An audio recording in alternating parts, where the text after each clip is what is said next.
मंगलौर विधानसभा से ऐसे विधायक की ज़रूरत है जो भारतीय जनता पार्टी की सोई हुई सरकार को उनके कर्तव्य याद दिलाती रहे।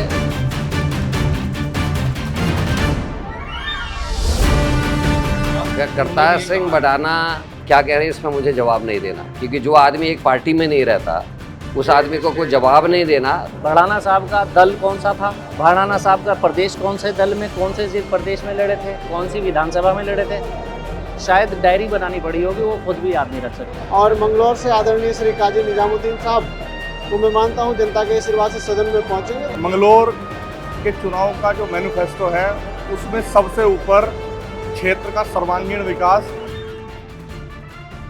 हम मजबूती के साथ कांग्रेस तैयार है। अभी आपने लोकसभा के चुनाव में जो मंगलौर विधानसभा का रिजल्ट आपने देखा होगा, उस रिजल्ट में हमको 44,000 से ऊपर वोट मिले हैं, बीजेपी को 21,000 के लगभग वोट मिले हैं और बीएसपी को 5,000 वोट मिले हैं। तो ये हमारी तैयारियों का ही नतीजा है। कांग्रेस पार्टी पूरी तरह इस उपचुनाव को लड़ने के लिए तैयार है और मजबूती के साथ तैयार है। बीजेपी इस बार चुनाव के साथ यहाँ लड़ रही है। करतार सिंह भडाना यहाँ आए, स्थानीय लोग कह रहे हैं कि स्थानीय नहीं है, बाहरी है। उसके बाद 33 स्टार प्रचारक यहाँ पर लगा दिए गए हैं, कैसा लग रहा है? उनके पास साधन और संसाधन की कमी नहीं है, लेकिन साधन और संसाधन से चुनाव नहीं लड़े जाते। चुनाव जनता के प्यार से, आशीर्वाद से लड़े जाते हैं, जो कांग्रेस के पास भरपूर है। और हम उम्मीद करते हैं हम सब लोग एक मजबूती के साथ हम कांग्रेस चुनाव लड़ेगी और वो चुनाव में हम लोग भारतीय जनता पार्टी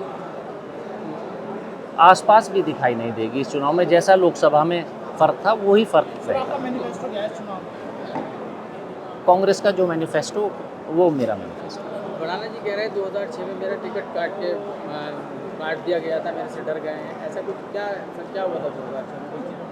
रोशनी डालनी चाहिए। मैं नहीं जानता उनकी पार्टियों के, वो तो कौन से दल में थे उस टाइम, वो ये पूछ लीजिएगा आप उस समय कौन से दल में थे, क्योंकि उनको भडाना साहब का दल कौन सा था, भडाना साहब का प्रदेश कौन से दल में, कौन से प्रदेश में लड़े थे, कौन सी विधानसभा में लड़े थे, शायद डायरी बनानी पड़ी होगी, वो खुद भी याद नहीं रख सकते। तो खुद ही जवाब देंगे कौन से दल में कब उनका कहाँ टिकट बना या कटा, वो तो खुद ही बता पाएंगे। आज यहाँ पे प्रदेश अध्यक्ष करण महाराज जी भी आए हैं, कार्यकर्ता भी इकट्ठे हैं, मतलब क्या उपदेश है, किस तरीके से कांग्रेस को मीटिंग हो रही है? मेरा एक रवैया रहा है हमेशा, मैं सादगी के साथ नॉमिनेशन फाइल करता हूँ। एक गाड़ी में प्रस्तावक और हम लोग 2 गाड़ियों में चले जाते हैं, नॉमिनेशन फाइल करते हैं। लेकिन ये उपचुनाव है, इसमें पूरे ज़िले के और प्रदेश के हमारी लीडरशिप यहाँ मौजूद है ताकि उनका आशीर्वाद लिया जा सके और उन लोगों से हम लोग राय मशवरा कर सकें और वो लोग दिशा निर्देश दे सकें कि इस चुनाव में किस रणनीति के साथ और किस तरह लड़ा जाए। तो उनके सबके रणनीति बनाने के तहत ये हमने यहाँ आप चुनाव लड़ जाते हैं, पहले की अपेक्षा क्या अब कर रहे हैं मंगलौर में, विकास की गति क्या होगी? ये सब आपको वक्त के साथ दिखता रहेगा। विकास एक निरंतर प्रक्रिया है और जैसे जैसे जब जो ज़रूरत होती रहती है वो करते रहते हैं। पहले भी किया, फिर करेंगे। अच्छा, अपने साथ फाइट में आप मोंटी को मान रहे हैं या अवतार भडाना को मान रहे हैं? चुनाव में मेरी भारतीय जनता पार्टी के प्रत्याशी की या भारतीय जनता पार्टी के प्रवक्ताओं की तरह बड़े बोल बोलने की रणनीति नहीं है। मैंने कभी बड़े बोल नहीं बोले। हम अपना काम करेंगे, अपना चुनाव लड़ेंगे। ये जनता तय करेगी कि चुनाव किससे है और किससे नहीं। लेकिन बहुत लोकसभा के चुनाव में कांग्रेस पार्टी ने 60% मत मंगलौर विधानसभा से प्राप्त किए थे। तो 60% मत प्राप्त करने का मतलब ये है कि कांग्रेस एक तरफा चुनाव में थी। काजी जी, एक चीज़ मैं कहना चाहूँगा, आपसे पूछना चाहता हूँ कि इस बार क्या लग रहा है कि त्रिकोणीय मुकाबला देखने को मिल रहा है मंगलौर विधानसभा के ऊपर? ये वक्त बताएगा। आपके सामने 10 तारीख है, सब अपनी अपने दावे अपनी अपनी मेहनत करेंगे। अच्छा, इस बार किन मुद्दों पे चुनाव लड़ रहे हैं आप, ये बताइए। इस चुनाव से भारतीय जनता पार्टी की स्थिर सरकार है कि राज्य में वो बनी रहेगी, उसकी सेहत पर फर्क नहीं पड़ेगा। लेकिन एक यहाँ से मंगलौर विधानसभा से ऐसे विधायक की ज़रूरत है जो भारतीय जनता पार्टी की सोई हुई सरकार को उनके कर्तव्य याद दिलाता रहे और ताकि वो जनहित में कार्य करें वरना ये तो सोती हुई सरकार है जो जनहित के विषयों को लगभग भूल चुकी है और जनहित के विषयों से उसका कोई सरोकार नहीं। क्या लगता है कि आप जैसे पहले पुराने दिन थे आपके, वो लौट के आएंगे आप? देखते हैं क्या होता है। देखिए, प्रदेश अध्यक्ष होने के नाते मेरी जिम्मेदारी है कि मैं नॉमिनेशन की सारी तैयारियों का जायज़ा लूं और हमारे सभी वरिष्ठ जन, प्रीतम सिंह जी, गोदियाल जी, हरीश रावत जी इत्यादि लोग यहाँ आ रहे हैं और विधायकगण भी आ रहे हैं। तो नॉमिनेशन आज होगा और काजी निज़ामुद्दीन जी को शुभकामनाएं भी हम सब की तरफ से हैं। अध्यक्ष जी, जैसे लोकसभा में बीजेपी 5 सीट ले गई है, उपचुनाव में बीजेपी क्या दांव मारेगी यहाँ पे? देखिए, बीजेपी की हालत ये है कि 2 उपचुनाव हैं उत्तराखंड में, उसमें दोनों में उनको अपना प्रत्याशी नहीं मिला। दोनों में एक कांग्रेस का भगोड़ा चुनाव लड़ रहा है और इस सीट पे हरियाणा से लाके एक आदमी को जो लोकदल में था उसको चुनाव लड़ाया जा रहा है। बीजेपी का जो कैडर है, जिन्होंने 50 साल तक जनसंघ का, संघ का और बीजेपी का साथ दिया है, वो आज अपने को ठगा हुआ महसूस कर रहा है कि वो लोग लगातार कार्यकर्ता के रूप में काम करते रहे, लेकिन बीजेपी ने एक बाहर से आए हुए व्यक्ति को यहाँ टिकट दिया है।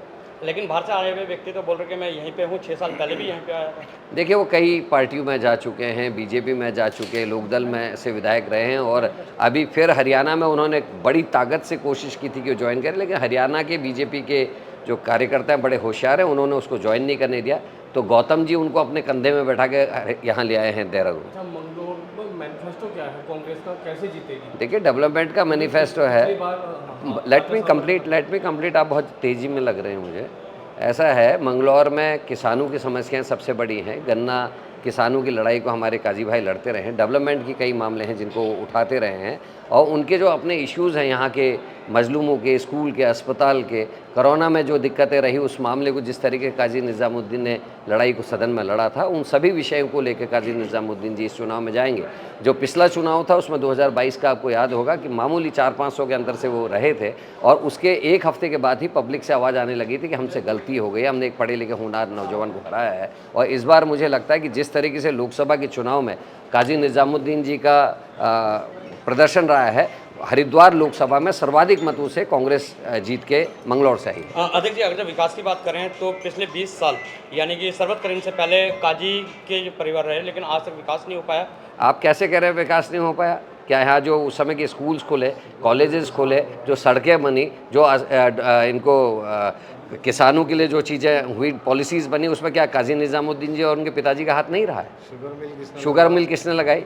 गन्ने के मूल्य के लिए किसने धरने प्रदर्शन किए? सबसे ज़्यादा गन्ना मूल्य के समर्थन के लिए सबसे ज़्यादा अगर कोई सदन में लड़ने वाला, विधानसभा को घेरने वाला आदमी है तो काजी निज़ामुद्दीन है। करतार सिंह भड़ाना भी कह रहे हैं कि अगर मैं यहाँ से चुनाव लड़ा और जीता तो देखिए, इसका बेंगलोर बना दूंगा। करतार सिंह भड़ाना क्या कह रहे हैं इसमें मुझे जवाब नहीं देना, क्योंकि जो आदमी एक पार्टी में नहीं रहता उस आदमी को कोई जवाब नहीं देना, एक राज्य में नहीं रहता उसको जवाब नहीं देना। अगर करतार सिंह भड़ाना इतने बड़े नेता थे तो हरियाणा की बीजेपी ने उनको अपने हरियाणा में ज्वाइन करने क्यों नहीं दिया? गौतम को, क्योंकि गौतम जी से उनकी सेटिंग थी, तो गौतम जी को उनको क्यों उत्तराखंड लाना पड़ा? भड़ाना जी कह रहे हैं कि मैं यहीं झोपड़ा डाल के रहूँगा। उनको झोपड़े में ही रहना चाहिए मुझे लगता है, क्योंकि जो करोड़ों अरबों की संपत्ति है उसको सबको गरीबों में बांट देना चाहिए और खुद उनको झोपड़े में रहना चाहिए। अच्छा विचार। आने वाले टाइम पे क्या होगा कार्य? भाई ये जवाब जो है काजी निज़ामुद्दीन देंगे, क्योंकि जो चुनाव लड़ रहा है उसकी क्या आगे की रणनीति है उसका जवाब काजी निज़ामुद्दीन देंगे तो ज़्यादा बेहतर रहेगा। आज मंगलौर जो चुनाव है, मंगलौर उपचुनाव, इसके नॉमिनेशन को लेकर के कांग्रेस पार्टी के हमारे अधिकृत प्रत्याशी आदरणीय श्री काजी निज़ामुद्दीन जी का नामांकन की जो प्रक्रिया है उसको लेकर के हम सब लोग एकत्रित हुए हैं और आज कांग्रेस पार्टी की तरफ से हम लोग आदरणीय श्री काजी निज़ामुद्दीन जी का नामांकन करने के लिए जा रहे हैं। इस बार का मैनिफेस्टो क्या है मंगलौर के उपचुनाव का? आपने मैनिफेस्टो की बात की। मैनिफेस्टो में हमारे एजुकेशन से लेकर के, सड़कों से लेकर के जितने भी तमाम हमारे मुद्दे हैं, इसका ब्यौरा हम आपको जल्द ही दे देंगे। आपने मैनिफेस्टो कहा तो मैनिफेस्टो की एक कॉपी भी हम आपको, स्थानीय स्तर के जितने भी हमारे मुद्दे हैं सभी हमारे मैनिफेस्टो में हैं और हम लोग पुरजोर तैयारी से हैं और जनता के आशीर्वाद से, जनता के सहयोग से जैसा हमें समर्थन मिल रहा है, मैं उस समर्थन के बलबूते आपको कहता हूं कि हम लोग ये जो सीट है, मंगलौर जो सीट है, इस पर विजयश्री हासिल करने जा रहे हैं। है कि शिक्षा का स्तर लगातार जो है अगर कहें तो चाहे प्रदेश में हो या शहर में हो या पर्टिकुलर किसी विधानसभा में तो बहुत कम है प्राइमरी स्तर पर। इसके लिए क्या जो है रणनीति बनाई गई है या बनाएंगे? देखिए, आपने मुझसे एक स्टेट का सवाल पूछा है, नहीं, तो उस मैं स्टेट तो मैं को मैं सर, मैं मैं मैं आपको जवाब भी देता हूँ। सदन में कितनी ही बार हम लोगों ने ये मुद्दा उठाया। भारतीय जनता पार्टी गरीब लोगों को और गरीब कर देना चाहती है, इसकी मंशा है। और इसी मंशा के चलते जितने भी सरकारी स्कूल्स हैं जिनमें गरीब के बच्चे पढ़ लिख जाते हैं, वो उन स्कूल्स को बंद करने का काम कर रही है। एजुकेशन की जो क्वालिटी है उसको डाउन करने का काम कर रही है। एक नई पद्धति ये लेकर के आए हैं कि क्लस्टर विद्यालय। बहुत सारे लोगों के पास नदी नाले गदर उनको पार करने तक के साधन नहीं है, तो वो क्लस्टर विद्यालयों में कैसे पहुंचेंगे। कई बार हाउस में चर्चा हुई तो हमने हाउस में भी कहा कि एजुकेशन किसी भी स्टेट का, किसी भी राज्य का, किसी भी देश का बेस होती है। जितना भी उसका एजुकेशन फाउंडेशन मजबूत होगा, मैं मानता हूँ उसकी आर्थिकी, उसकी तरक्की उतनी ही मजबूत होगी। तो कितनी बार हम लोग एजुकेशन को लेकर के लड़ते रहते हैं, और हमारी जो लड़ाई है ये जारी रहेगी। और मंगलौर से आदरणीय श्री काजी निजामुद्दीन साहब को मैं मानता हूँ जनता के आशीर्वाद से सदन में पहुँचेंगे, तो हम दोनों लोग और कांग्रेस के सभी साथी पुरजोर तरीके से जनता की लड़ाई, आम आदमी की लड़ाई, शिक्षा को लेकर के, तमाम मुद्दों को लेकर के हम लोग लड़ते रहेंगे। लेकिन जो मंगलौर विधानसभा की बात करें, यहाँ कभी भाजपा का प्रतिनिधित्व रहा ही नहीं, यहाँ बसपा रही या कांग्रेस रही। फिर ऐसी क्या मतलब क्या मजबूरी मानो या कमी मानो या अनदेखी मानो कि यहाँ स्तर नहीं बढ़ पाया। देखिए, आप अगर यहाँ से चलें मंगलौर के, हम लोग अभी होटल सेंटर रुड़की में है, जैसे ही मंगलौर की तरफ हम चलेंगे तो आप देखेंगे कि एक तरफ डिग्री कॉलेज आपने देखा होगा हाईवे के किनारे। तो मैं मानता हूँ एजुकेशन के स्तर में गोपालपुर वाप विद्यालय चले जाइए, कितना खूबसूरत विद्यालय है। तो ऐसा कहना कि एजुकेशन के प्राइमरी सेक्टर, स्तर की बात कर रहा हूँ सर। प्राइमरी स्तर में आपने कहा एजुकेशन क्या बेहतर नहीं हुई है।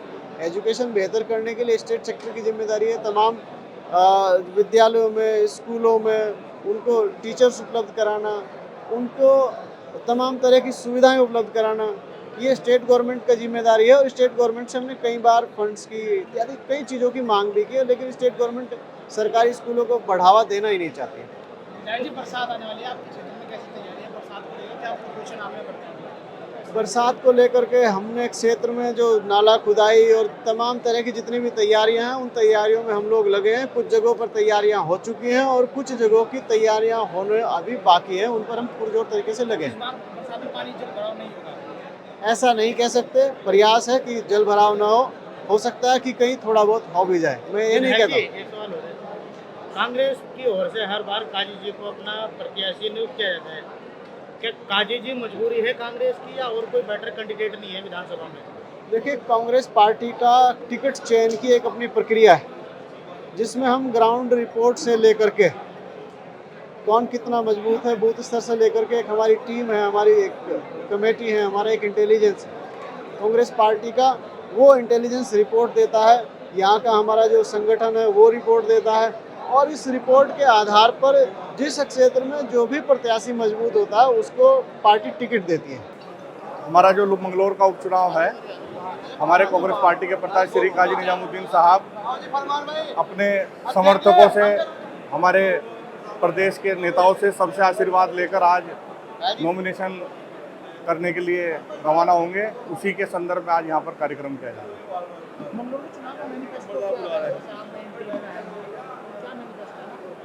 मंगलौर के चुनाव का जो मैनिफेस्टो है उसमें सबसे ऊपर क्षेत्र का सर्वांगीण विकास, चाहे उसमें बिजली की समस्या हो, चाहे उसमें सड़कों की समस्या हो, और शिक्षा के क्षेत्र में विशेष कर इस बार कार्य करना है और युवाओं के लिए नए नए कुछ ना कुछ इस तरह का सृजन करना, जिससे यहाँ का युवा खेल के प्रति, क्योंकि मंगलौर क्षेत्र का युवा खेल में भी काफ़ी आगे जाता है, तो उनके लिए भी कुछ सुविधाएं यहाँ पर खड़ी करने का काम किया जाए। जैसे अवतार बढ़ाना जी आए हैं तो क्या नुकसान पहुँचा पाएंगे? ये तो आना जाना लगा रहता है। 2002 से जब से उत्तराखंड बना है, मंगलौर में हर बार कोई नया चेहरा लेकर भाजपा आती है, सब पे एक्सपेरिमेंट करती है, फेल हो जाते हैं, फिर चले जाते हैं। बढ़ाना जी तो वैसे भी उन्हें कोई सीरियस इस क्षेत्र में भी नहीं ले रहा है, क्योंकि बढ़ाना जी जिस क्षेत्र में चुनाव लड़ते हैं उसमें दोबारा दिखाई नहीं देते, और वहीं के लोग यहाँ पर उनके लिए प्रचार करने, उनके खिलाफ प्रचार करने वहीं के लोग पहले ही पहुँच जाते हैं। लोकसभा की 5 सीट उत्तराखंड की आई, तो क्या इससे उपचुनाव में फर्क पड़ेगा? देखिए, लोकसभा का चुनाव अलग, विधानसभा का चुनाव अलग होता है, और लोकसभा चुनाव में भी अगर आप लोकसभा चुनाव की भी बात करें तो मंगलौर विधानसभा से कांग्रेस 23,000 मतों से आगे रही थी। उसका साफ साफ यहाँ की जनता ने दिखा दिया कि कांग्रेस यहाँ पर सबसे ज़्यादा मजबूत मंगलौर में। सर हरीश रावत जी दिख नहीं रहे हैं, क्या दिखेंगे अभी? मुश्किल से 15 मिनट में, अभी आपने पूछा, अब 15 मिनट आप गिन लीजिए, हरीश रावत जी यहीं पर आए। दर्शन लाल जी, अभी उपचुनाव मंगलौर में आप पहुंचे हैं और एससी विभाग के प्रदेश अध्यक्ष हैं, क्या आपका जादू मंगलौर में काम करेगा? सबसे पहले तो मैं आप लोगों का, मीडिया का बहुत बहुत धन्यवाद करता हूं, आपका चैनल का। जैसे कि आपने कहा कि आपका यहाँ जादू बहुत चलेगा। आपको मालूम है कि ये जो है, जो मंगलौर सीट है, ये कांग्रेस की हमेशा रही है। पिछले किन कारणों से थोड़ा कम वोटों से हमारे आदमी काजी जी हारे हैं, पर इस वक्त काफ़ी अच्छे परसेंट वोटों से जीतेंगे।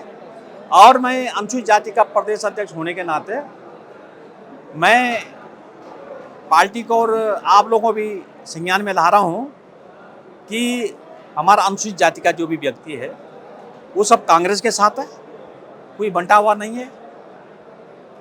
इसके बीच अभी जैसे मंगलौर की अगर जो हम बात करते हैं तो बहुजन समाज पार्टी का भी कैंडिडेट है वहाँ पे, और एससी समाज जो है बहुजन का साथ ज़्यादा देता है, तो ऐसे में कांग्रेस क्या लुभा पाएगी? मैं इस बात को मैं आपको बता देना चाह रहा हूँ कि हमारा अनुसूचित जाति का व्यक्ति समझ चुका है कि बहुजन समाज पार्टी का अगर यहाँ कैंडिडेट होगा, उनको वोट नहीं देंगे। इसलिए नहीं देंगे कि बहुजन समाज पार्टी का कैंडिडेट जीत नहीं रहा, न वो जीतेगा।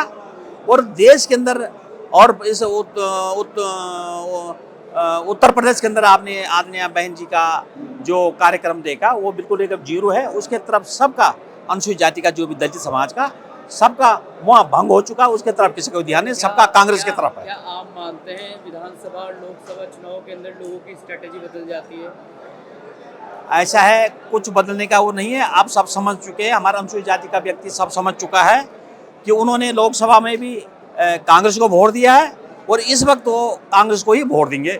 और अनुसूचित जाति को मैं एक आपके चैनल के माध्यम से संदेश दे रहा हूँ, गरीब तबके के लोग जो भी है, ओबीसी है, एसटी है, जो भी है, उसके हितैषी अगर है तो मात्र मात्र कांग्रेस है। और इसका कैंडिडेट जो हमारे आदरणीय काजी निजामुद्दीन है, वो एक बहुत सुलझे हुए नेता है, सुलझे हुए विधायक रहे, और वो गरीबों के हर जगह काम करने के लिए आगे रहते हैं। बहुजन समाज पार्टी का जैसे कैंडिडेट खड़ा है, तो क्या लगता है कांग्रेस को इससे नुकसान पहुंचेगा? जो बहुजन समाज पार्टी का जो कैंडिडेट है, तो हमारा अनुसूचित जाति का सब व्यक्ति समझ गया है कि वो हमारे वोट काटने के लिए खड़ा होता है, वो जीतने के कगार में नहीं है, और वो हमारा सारे लोग जो है कांग्रेस को ही वोट लेकिन करेंगे। अगर मंगलौर विधानसभा की बात करें तो ये इतिहास है कि हाजी और काजी, तो बहुजन का वोट कैसे कट रहा है? बहुजन का कोई वोट कहीं नहीं कट रहा है, काजी जी को ही सब वोट करेंगे। क्योंकि इसलिए है कि बहुजन समाज पार्टी तब थी जब मायावती उत्तर प्रदेश में सक्रिय थी, अच्छा काम करती, वो उसने अपने आप को बिल्कुल जीरो कर दिया। इसलिए हमारा अनुसूचित जाति का सारा मन जो है बहुजन समाज पार्टी की तरफ, किसी की नहीं, कांग्रेस की तरफ है।